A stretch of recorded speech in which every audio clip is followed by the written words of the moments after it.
the first fight, we'll go in chronological order, just how the way that these fights ended. We'll start with Ortiz and Egid. So yeah, the first round was a lot of a feeling out process in this fight. Ortiz has that high tight guard, and he's very efficient with what he throws. At least to start this fight, it started to get a little bit wild there. He doesn't just throw to throw, and Kavaliauskas really didn't land all that much, though he did throw quite a bit. Ortiz kept that guard up really tight for most part of this, of just the opening phase of this fight. Kavaliauskas landed a huge uppercut in that second round and dropped Ortiz. Actually, Ortiz was hurt, managed to get out of that situation. Ortiz answered back pretty well in the third. He got rocked in that third round, but Kavaliauskas did. Ortiz answered back pretty well. Kavaliauskas then got dropped. So these guys are going back and forth to start this fight. The fourth round was kind of just a jab war going back and forth, both guys exchanging heavy jabs. Ortiz landed a huge right hand, followed up with a stunning left. It was all Ortiz in this fourth round. I probably had it 3-1 Ortiz at that point.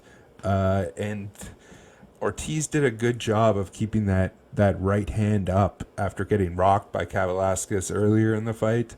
Egidjus is kind of waiting. Both guys in the midpoint of this fight, both guys were kind of just like standing and staring at each other.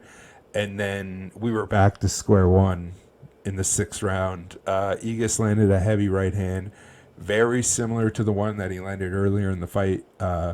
So in the midpoint of this fight, you can definitely make a case for Ortiz being the minus 1,000 favorite. Or sorry, you couldn't make a case for it. It was a close fight. Egidjus landed a bunch of times on Ortiz, and this fight was a straight up coin flip.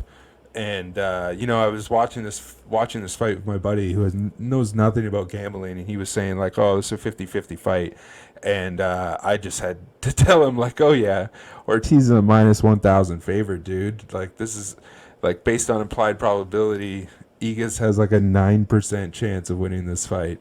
So if you were holding a ticket on the Lithuanian by the midway point of this fight at like plus 700, you were probably feeling pretty good at that point. Egidjus started working the body in the sixth round, and Ortiz kind of turned it around in that seventh round. He started to bring a little bit more pressure, landed a big right hand that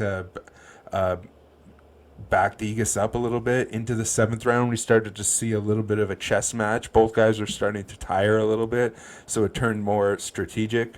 Ortiz started getting Kavaliauskas to respect his power, and he was a little bit less willing to step forward. Egidjus was. But with that being said, these dudes were both going after it in this fight. Ton of action back and forth, even when when both guys started to fade.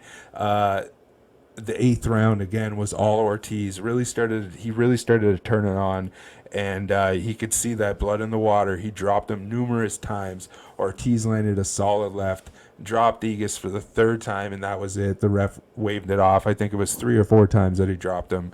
Game over. Ortiz picks up the win, and Ortiz actually got him out quicker than Terrence Bud Crawford did. I think it was the 8th round, and it took Bud to the 9th round to get him out. So that's pretty interesting. Ortiz cashes best odds on the board globally, minus 900 tonight via 8th round TKO, minus 310 by TKO. The over 7.5 rounds cashes at plus 110. And super disappointing. I had the under in this one. That was one of my best bets on the night, but it's okay because we'll get to the fight that saved the night for me. And then fight goes the distance. No, cashed at very steep minus 500. So a $100 bettor who has backed Ortiz to win inside the distance since 2018 has now gone 10-0 for plus $228 in that stretch. And the fight goes the distance no for Egidjus has gone 8-2 now. in his last 10 fights, dating back to 2017, turning a profit of 3.7 units in that stretch. So this fight, you know, I wish I had under 8.5 rather than under 7.5, because it pretty much, it went, I won't say it went a lot like how I thought it would. I thought Ortiz was going to walk Egidijus down, and that's not how it went. It was a firefight, and both guys landed well, and Ortiz got dropped at one point, so that was super surprising. So again, honestly, I didn't have a piece of Kavaliauskas here, but if I did, I would feel fine about that wager. Win or lose, you got good value for your wager. Like, you know, he came pretty close to finishing that fight. I think it was like in the second round. Ortiz was pretty rocked, so it is what it is. That's just how gambling works. Sometimes perception is not reality. I didn't touch that fight. As far as the side goes, I had the under. I got it. It missed by I think like 2 minutes. So it is what it is. We're moving on to the next fight.